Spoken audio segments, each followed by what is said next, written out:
रात के 11 बज रहे थे। बारिश इतनी तेज थी कि सड़क पर कुछ भी साफ दिखाई नहीं दे रहा था। समीर अपनी गाड़ी में अकेला सुनसान रास्ते पर चल रहा था। उसके दिल की धड़कन तेज हो रही थी, क्योंकि उसे लग रहा था कि कोई उसका पीछा कर रहा है।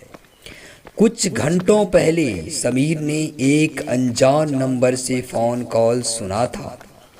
दूसरी तरफ एक अजीब सी आवाज़, जिसने कहा, तुम्हारी ज़िंदगी में जो कुछ होने वाला है उससे बच नहीं पाओगे।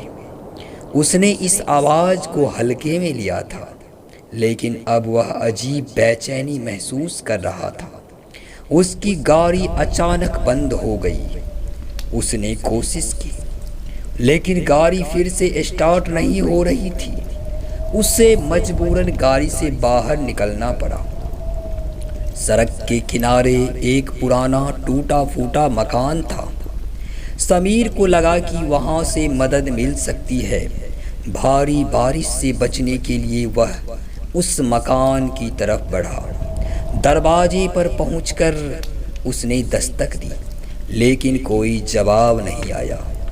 जैसे ही उसने दरवाज़ा खोला, उसे एक ठंडी हवा का झोंका महसूस हुआ।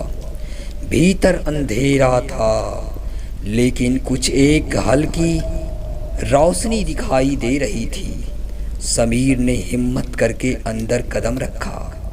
अचानक एक महिला की परछाई दिखाई दी, जो उस रोशनी के पास खड़ी थी। समीर ने डरते डरते पूछा, कौन हो तुम?